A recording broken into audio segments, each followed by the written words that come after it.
বিরতির পর আবারও ফিরে এলাম আজকের 21-এর আলোকিত সন্ধ্যার অতিথি আছেন সহকারী পুলিশ সুপার সোনালী সেন। চলুন কথা বলে আজকের অতিথির সাথে। আপু, আমরা কিন্তু বিরতির আগে খুবই ইনফরমেটিভ কিছু আলোচনা করছিলাম, যেখান থেকে কিনা আপনার কাজগুলো সম্পর্কে দর্শকরা জানতে পারছিল, সাথে সাথে আমিও। আমরা বিরতির আগে কিন্তু বলেছিলাম যে রাইট টু ইনফরমেশন অ্যাক্ট নিয়ে আপনি খুলনা বিশ্ববিদ্যালয়ের দুটি বিশ্ববিদ্যালয়ের ছাত্র শিক্ষকদের সাথে একটি আলোচনা সভায় বসেছিলেন, সেই বিষয়ে একটু যদি জানাতেন।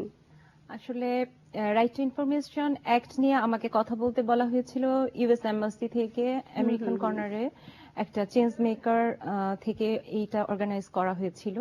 তো আমি খুলনা নর্দার্ন ইউনিভার্সিটি এবং নর্থ ওয়েস্টার্ন ইউনিভার্সিটিতে দুইটা সেমিনার করেছি। তো করার সময় আমার উদ্দেশ্য ছিল যে এই অ্যাক্ট সম্পর্কে ছাত্র সমাজের আইডিয়া কতটুকু এবং তাদেরকে এটা সম্পর্কে সচেতন করায়। তো আমি ব্যাপক সাড়া পেয়েছি তাদের কাছ থেকে। তারা বিভিন্ন বিষয়, এই আইনের বিভিন্ন দিক সম্পর্কে আমাকে জিজ্ঞাসাবাদ করেছে। শুধু তাই না, তারা পুলিশের সম্পর্কে তাদের যে ধারণা ছিল সেই ধারণা থেকে বিভিন্ন প্রশ্ন উত্তর করেছে এবং সর্বশেষে আমার অ্যাচিভমেন্ট সেখানে এই যে আমি শেষে তারা স্বীকার করতে পেরেছে যে পুলিশ জনগণের বন্ধু। তো এটাই আমার ভালো লেগেছে যে আমি যেহেতু আরটিআই দায়িত্বপ্রাপ্ত অফিসার খুলনা জেলা পুলিশের, তো সেক্ষেত্রে আমাকে এটা আমার পক্ষে তাদেরকে বোঝানোটাও সহজ ছিল যে তারা কিভাবে তথ্য পেতে পারে জেলা পুলিশ খুলনা থেকে নির্ধারিত ফর্মের মাধ্যমে। তো আমি ব্যাপক সাড়া পেয়েছি তাদের কাছ থেকে। আমরা যেটুকু তখন কিন্তু শুনেছিলাম যে আপনি নিজেকে ঠিক নারী হিসেবে না, একজন মানুষ হিসেবে প্রতিষ্ঠা করতে চান, এবং আমরা যতই বলি না কেন নারী কিন্তু সব সময় সব জায়গাতেই নারী থাকে, তার মধ্যে মাতৃত্ব বোধ থাকে, মমত্ব বোধ থাকে।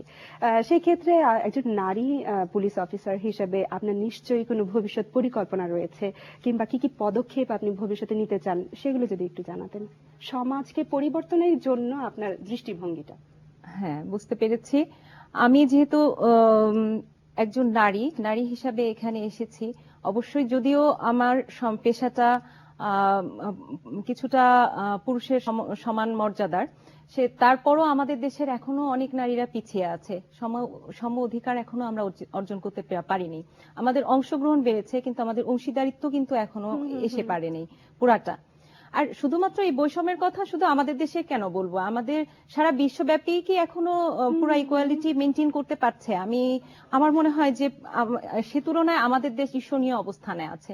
নারীর ক্ষমতায়নে 2015 সালে আমাদের মাননীয় প্রধানমন্ত্রী ইউনেস্কো ঘোষিত জাতিসংঘ শান্তি পুরস্কারে পুরস্কৃত হয়েছেন।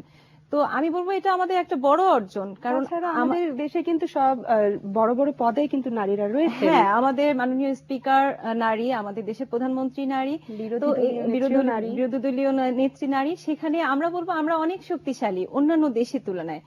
গত 26শে অক্টোবর আমি উইমেন ইকুয়ালিটি ডে উপলক্ষে একটা ব্লগে পড়ছিলাম। ব্লগে বিভিন্ন দেশের নারীরা তাদের মন্তব্য শেয়ার করেছে। তো দেখলাম তাদের দেশের প্রেক্ষাপটে যতটুকু হওয়া উচিত আমাদের মতো একটা উন্নয়নশীল দেশের প্রেক্ষাপটে আমাদের অবস্থান অনেক ভালো। তাছাড়া আমাদের দেশের মেয়েরা অনেক বেশি পটেনশিয়াল, এবং তাদের এখন যেটা করতে হবে, তারা কঠোর পরিশ্রম করতে পারে। তাদেরকে কঠোর পরিশ্রম করার মানসিকতা আছে, সামর্থ্য আছে। শুধু আমাদের মেয়েদের মধ্যে আত্মবিশ্বাসটা যদি আমরা জাগ্রত করতে পারি, তাদের ভয়েসটা যদি একটু রেজ করতে পারি, তাদেরকে কথা বলার স্কোপ তৈরি করে দিতে পারি, তো আমি মনে করব যে তাহলেই যথেষ্ট। তাদের মধ্যে একটা ম্যাজিক আছে, আমাদেরকে এটাকে লাইটেন করতে হবে। নিশ্চয়ই। বলে না, বিশ্বে যা কিছু মহান সৃষ্টি চিরকল্যাণকর, অর্ধেক তার করিয়াছে নারী। আর পাশাপাশি আমি মনে করি যে আমাদের দেশের মেয়েরা শারীরিক ভাবে তাদেরকে একটু অপুষ্টির শিকার, যেহেতু তারা নিজেদের যত্নটা নিজেদের করতে পারে না, তাদেরকে ফিজিক্যাল মুভমেন্ট গুলো আরো বেশি করতে হবে। তাহলে আমি মনে করব যে তারা ওভারকাম করতে পারবে। নিশ্চয়ই। অনেক তো কাজের কথা হলো, এবার না হয় আপনার পরিবারের দিকে আসি। আমরা জানি খুব ছোট্ট সুন্দর একটা পরিবার আপনার রয়েছে। একজন পুলিশ কর্মকর্তাকে দেখে অন্যান্য মানুষ যেমন মাঝে মাঝে ভয় কিন্তু পেয়েই থাকে, সেই ক্ষেত্রে আপনার পরিবারে কেউ কি একজন আপনাকে পুলিশ অফিসার হিসেবে দেখে, নাকি শুধু পরিবারের নয়, আপনার পারিপার্শ্বিক যা রয়েছে, আপনার আত্মীয় স্বজন, ভয়ের ক্ষেত্রেও কি রয়েছে? কেউ কি ভয় পায়? না, ভয় পাওয়ার বিষয়টা তো আসলে সেরকম না। আমরা তো পুলিশে এসেছি ভয় দেখানোর জন্য না। পরিবারের ক্ষেত্রে তো আমি আগেও যেমন ছিলাম হুম, হুম, এখনো হুম। তেমন। পরিবারে যতক্ষণ আমি ততক্ষণ আমি পরিবারের। যতক্ষণ আমি অফিসে ততক্ষণ আমি অফিসেরই। তো আমি চাই যে তাদের সাথে কোয়ান্টিটি টাইম স্পেন্ড করার সুযোগ তো আমি পাই না। কোয়ালিটি আচ্ছা, টাইমটা আচ্ছা। আমি স্পেন্ড করতে চাই। বাহ! চমৎকার। আসলে এটাই হওয়া উচিত। হ্যাঁ। আমরা কিন্তু গল্প করতে, করতে একবারে অনুষ্ঠানের শেষ পর্যায়ে চলে এসেছি। খুব ভালো লাগছিল আড্ডা দিতে। আমরা জানি যে আপনার অনেক, অনেক গুণের মাঝে একটা গুণ হচ্ছে আপনি চমৎকার গান গাইতে পারেন।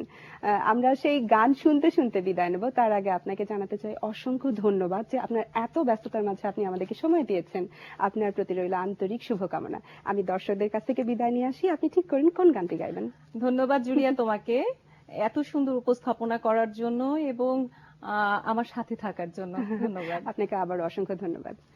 প্রিয় দর্শক, একুশের আলোকিত সন্ধ্যার আজকের আয়োজন এ পর্যন্তই। আবার দেখা হবে নতুন কোনো আলোকিত মানুষকে সাথে নিয়ে। সেই পর্যন্ত দেখতে থাকুন একুশের সকল আয়োজন। আমরা এখন গানটা তাহলে শুনি।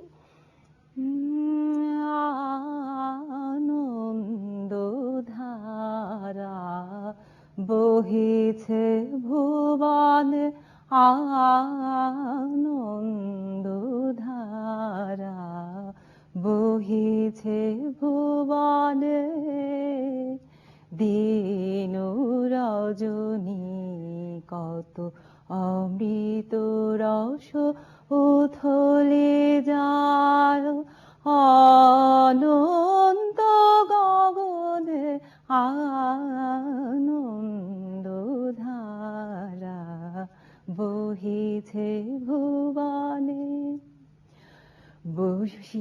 বসিয়াছ কেন আপন মনে স্বার্থ নিমগ্ন কি কারণে বসিয়া আছো কেন আপন মনে স্বার্থ নিমগ্ন কি কারণে চারিদিকে দেখো চাহে হৃদয় প্রসারে ক্ষুদ্র